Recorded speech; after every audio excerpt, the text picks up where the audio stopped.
Welcome back for another episode of the podcast. Today, our topic is why selling sucks and how you can make money not selling because nobody wants to be sold to, but everybody loves to buy. And I'm excited to welcome our special guest today. Jennie Bellinger is a coach who works with people in direct marketing, direct sales, and teaches them how to do it a little bit differently than what they've been shown before. So Jennie, welcome. Thank you so much for having me, Michelle. I really appreciate being here. Absolutely. I'm excited to have this conversation with you because I think a lot of people who get into business run into this thing of, okay, so now I've got to market and sell this, and they don't know where to start. We end up following what we see other people doing, which isn't usually the most effective strategy. So let's start with, how did you get started coaching people through how to sell a little differently? Well, what I do when I work with my clients is I start with mindset. It's really, if you want to be great at sales, then you have to make it not about you. It really needs to be about what's best for the person who's sitting in front of you. So when you've got to get to know them, you've got to build that relationship, build rapport. And then through that relationship building, through building that rapport, you get to learn what their needs are. You get to learn what their wants are, and you're going to be able to figure out what of your products or services are going to be best for them. So that's how you can really change that sales mindset into an educated buying decision, because it's really got to be about the other person, not you. Because if you make it about you, they know it, they feel it, it feels yucky, they don't like it, they feel sold to. And if you feel like you're convincing somebody, then what are the first three letters of convince? Oh, that's a good one. Right? Yeah. So I wish I could claim that for my own, but I heard that from my upline. That's a good one. But that is so true. One of the reasons that I think a lot of people get into business and get stuck is they get trapped in that feeling. It doesn't feel good to try to push people into a specific product or service. So I know you used to work in MLM. You sold network marketing style. What did you like about it that made you go, okay, so I'm going to teach people how to do this? What I loved about the business is the fact that it gave me the opportunity to contribute to my family financially. Mm-hmm. What I loved about it is it gave me an opportunity to get out of the house a few times a week, because I was a stay-at-home mom for Mm-hmm. a couple of years before I went into business. And for me, it really was about growth personally. And, I was lucky enough to have a really great upline who was it is still a fantastic leader. I'm just not with that company anymore because my coaching business, but it really helped me grow, and I absolutely loved it. And getting to figure out all of those little tricks and tips on how to be successful in business came not only from working with her, but also through actually working with people who were in more traditional style businesses through networking. And so I had a whole bunch of mentors who worked with me on that. So Mm-hmm. for me, it was about being the best I could be in that business, Mm-hmm. which meant taking care of my customers, taking care of my team. I love that. There are definitely some positives to the model, and those are two of them. I think really having support around you, because so many times when we start a business, we are totally on our own trying to figure that out. And that's one cool thing that network marketing brings into the business world, is that supportive team around you. And I know that's one thing that you talk about with people, which I thought was really interesting, that it's not necessarily always the best idea to convert customers into team members, and how that affects finances. So for people who are listening who are in MLM or network marketing, let's talk about that for a minute. How does that work? How do you look at that piece of things in your business? How do you recruit the right people to help you grow a team? Right. Well, you've got to be really strategic about it. What you don't want to do is look at, okay, I've got to bring on one more person so I can earn that fill in the blank, right? If Yes. I bring on one more team member, I get that promotion. If I bring on one more team member, I get the car, I get the trip, I get the diamond ring, I get the whatever it may be, right? Mm-hmm. It's got to be about that other person, because just like the sales portion is about the customer, Mm-hmm. the recruiting portion has got to be about the other person. You've got to be strategic about it. It's got to be someone who wants to go into business. Right. You don't want to be converting your loyal customers necessarily. Mm-hmm. Sometimes it's a good idea, but I would say probably more than 50% of the time, it's not a great idea to convert your loyal customers onto your team because they're loyal customers either because they love you or Mhm. because they love the product. They don't necessarily want the business. So you've got to have that conversation and be really upfront with them about it if you're going to bring them on, because what ends up happening is you take this person who you were making, I don't know, let's say 25% commission on all of Mhm. their sales from you. Mhm. When you bring them onto your team, depending on the company, you might have just given yourself a pay cut Mm. of 20% because they might only be now you might only be making 5% off of what they buy. And if Mhm. they're a loyal customer and you're selling them on the business by saying all you have to do is just come in and use it for the discount, use it for the discount, use it for the Yeah. discount, that's a problem because now you just gave yourself a pay cut and they're not going to sell. Mhm. They're not going to go after the business the way you want to, or the Mhm. way that would be that you want for them. You can't Mhm. want it for them. It really has to be about something that they want to do. You've got to be strategic about it. Mhm. So, one of the things I talk to my clients about is when they're looking at recruiting, if they've got someone who they're like, oh, this is a loyal customer, I would love to have them on my team. Okay, have that conversation. Ask them if they want the business. If they don't Mhm. want the business, but they want the discount, come up with a loyal customer discount of your own. Keep them as a loyal customer if your company doesn't offer that. A Mhm. lot of companies have really started getting smart about that though, and they've started finding that middle ground for the people who want to be loyal customers but don't want the business but want a discount. And Mhm. then so they'll have the full retail customer, they'll have the loyal customer thing, and then they'll have the Mhm. discount you get as if you were, because you're running the business, because you're going to need product to show or let people sample or whatever it may be. So Mhm. it's being smart about bringing the right people onto your team, or offering your loyal customers a discount. Say, okay, from now on you got free shipping, it's on me from now on, whatever that discount may be.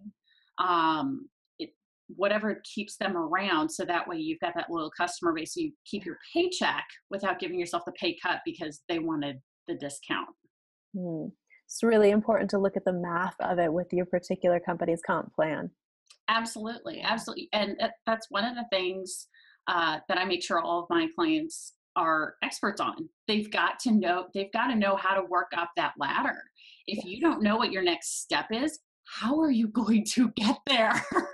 For anyone who thought in high school, I will never use algebra or calculus, well, when you get into network marketing, you suddenly use those advanced math skills. Absolutely, because you're taking a look at, okay, how much am I making? Yeah. How much do I need to sell in order to do X amount of business in order to get that next promotion, Mhm. whatever it may be, or how many people do I need to bring onto my team? Figuring all those things out. Yeah, and every plan is different when it comes to how you move up. Oh Uh, yeah.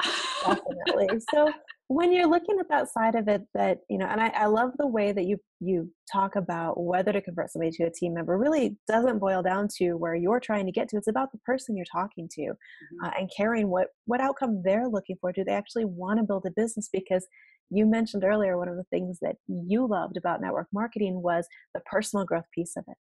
Yeah. And that is definitely something that you've got to be willing to embrace the growth that has to come when you decide to start your own business. So really keeping that focus on, does this person want to do this, is huge. So when you're looking at that piece with people and talking through how to grow a team, what should people look for to figure out if somebody is a good fit to work with and to help them create a business, other than, of course, the desire to build a business? Who's a Right. good fit for this type of a business model?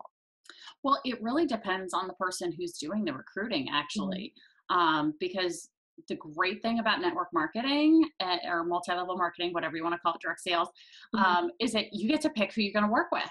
Yeah. You get to pick who's on your team.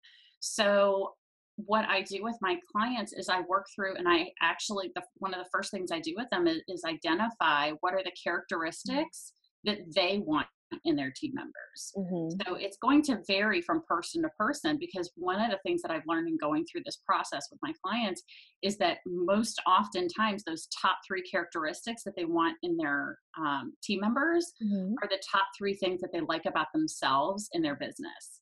So it might Interesting. be they're self-motivated. It might Mhm. be that they have integrity. It could be honesty. It could be they're friendly and outgoing. It just depends on the client, whoever I'm working with, or in the case of your listeners, what they need to do is identify the characteristics of the people that they want. So that way, when somebody is sitting in front of them, Yeah. they have they already can identify that person. If you don't Right. know what you're looking for, how you gonna find it? Yeah, that's an important point. You have to know what you're looking for sure. So, I know one of the things that you shared with me was that the FTC said that uh, over about 5 years, 90% of direct sales reps have quit by then. So, if somebody's looking at this as an opportunity, or maybe they've just gotten started with it and they don't want to be that 90% who give up, I know there's three questions that you ask people to help them determine if they really have what it takes to be a leader in the industry. So let's go over those for a minute and talk about that piece of it, because if it's working for you and you're moving into leadership and you're building that team, you're going to be in the 10% who actually succeed and stick with it. So what are the questions you have people ask themselves? Well, one of the things that I have them check, do a self check on is, Mhm. do you have the patience for this? Because if you're this is just like any other business. Yeah. It really honestly is. And so you've got to have the patience to realize that this is not something that is going to explode overnight. And Hmm. you're not going to go from making $100 a month to $1 million by the end of the year. Do Right. you have the patience Hmm. to go through that process? One of the other things that I talk to them about and double check to make sure that they're comfortable with is, where's their mindset for it? Do they have the mindset, Hmm. or is this a hobby? Yeah. And because that's really important, because there are some people who get into it because they're like, I just love these kitchen products so much, and they love the products, but they don't care for the business side of it. Well, Mhm. that's going to make it really hard for you to stay in business if you're Right. not in the right mindset. So Hmm. we work with them on that. And then I also work and make sure that they're willing to set the goals, set the action plan, and come up with their actual accountability plan for that, to make sure that they're going to be able to make it those 5 years, past those 5 years. Those are great questions to ask yourself, because it's patience in building any business, getting all of the foundational things in place, the learning curve that goes along with it. And that really does go back to mindset and knowing what you want, because if you know what you want and you're going after that, then you can get through the learning curve and the frustrations and all of those things that go along with it. um, as far as an action plan goes, what's the first step or two that you would advise somebody to take if they're newer in the business, or if they've been in the business a while and they're looking to really get started seriously building a team and moving forward in their business? Where do you advise people to start with that? Well, when it comes to working the business and building a team, those are two slightly different things. They're different skill sets a little bit. Mhm. So if we're going to look at the building a business portion, Mhm. what they've really got to do is sit down and figure out their goals. Mhm. Figure out why. Number one, why am I doing this? Why am I doing this business? What do I want Mhm. from it? Okay. Whether it's income, whether it's personal growth, whether it's Mhm. getting out of the house a few times a week. it, Everybody has a different Mhm. goal for their business, which is totally fine. But one thing to keep in mind is, if you really want to make this a business, you've got to treat it like a business. So having specific, very specific goals, Mhm. especially financial ones, because obviously that's the easiest thing to track, would be the Mhm. financial goals. How much are you selling? How much are you making? What is your plan for Mhm. moving up in the business? Because just like in any other business, if you're not growing, you're dying. So the next thing, for in terms of recruiting, it's I again, they've got to become an expert Mhm. in their comp and promotion plan. You have to know it. You've got to be able to spit it out in your sleep, backwards, forwards, inside out, every way possible. So if somebody says, okay, what's the next promotion? You've got to know the title, you've got to know how to get it, you've got to know like what are the sales, what's the recruiting look like, how many legs do you have to have, whatever it may be, depending on the company, because every company's comp plan is very different. So I'm not an expert on every company's comp plan, but I make sure my clients teach me what Mhm. they need to do next. Because in order to teach Mhm. me, they have to know it. So, That's a good approach. oh yeah, well, and it comes from my education background. I know that in order to teach something, you've got to know it. Yep. You've got to know it. So they become experts on I have them become experts on their next two steps, Mhm. not just the next one, the next two, because you've got to have that next Mhm. one, that next goal set and ready. Because what I've seen happen sometimes is people will go for that next promotion, Mhm. they'll achieve it, and then they sit back and go, oh, I can breathe again. And then Yeah. all of a sudden their business starts dropping down, or their team Right. sales start dropping, and they're like, Mm. what's going on? I'm like, this is not a sprint. Yeah. This is a marathon. So you just hit mile 12 of a 26-mile journey. Yeah. So, you've got to keep going. You can't stop and go, you know, yes, for like a hot minute, have a celebration, but Yeah. don't allow that to happen for a long period of time and go, okay, now I can sit back for like 3 weeks. No, you can't. No, you can't. So not if you want to treat this like a business. If you were, opening a brick and mortar Mhm. small business in your downtown, would you be able to say, okay, we reached our sales projections for 2017. I'm not going to do anything in January. Oh, bad No, idea. Bad idea. right? So the same is true for their direct sales business. They've got to treat it like a brick and mortar. Yeah, absolutely. So, what's your favorite thing about what you do, about working with clients inside this industry? Oh, that's a good question. What's my favorite thing? For me, it's really getting to see that light bulb moment Mm. when they go, oh, I get it. Okay, I got to do that. That's what's next. Love that. That is a great moment to watch somebody have that realization, and clarity is important to have when it comes to building your business. That's really the three things you identified. A big piece of that is being clear Yes. around them. Absolutely. Okay, so let's point people to where they can find out more about you. Your website is levelupcoachllc.com. People can Yes. also find you on Facebook, Level Up Coach LLC. Yep. Yep. Facebook.com, Level Up Coach LLC. Awesome. All right. So if you're looking for help or support in your business with network marketing, direct sales, whatever you want to refer to it as, to help you figure out how do I get to the next level and the next level after that, how to approach sales a little bit differently, how to build that team, reach out to Jennie, get connected. She offers a free consultation so you guys can hop on, have a chat, and talk about where you're at, where you're looking to go, how she can support you with that. Definitely connect with her on social media. Take a look at her blog. She's got your last blog post was really cool. Actually, Oh, okay. I gotta read the title. 3 horrible habits direct sales professionals develop that keep them frustrated, confused, and inhibiting the explosive growth they desire. I thought that was a great title for it, because there are things that we don't even realize are in our way until somebody points them out and says, "Hey, change these habits and watch what happens." So I thought that was a great post you shared there. Thank you.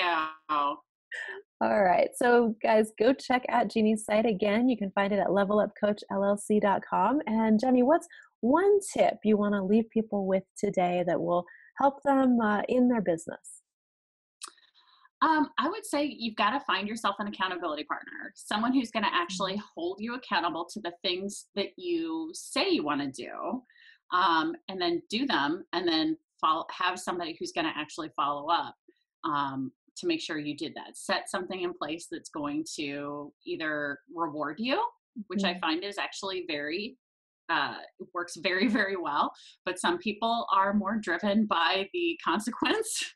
So they might set a negative consequence. If I Yeah. don't do this, I have to give you $10. If I don't do this, I have to write you $100 check. If I don't, like, how much does it mean to you to get that thing done? That is a great tip. So often when we talk about accountability partners, we don't attach that either reward or consequence to Mhm. it, and that definitely makes it more effective.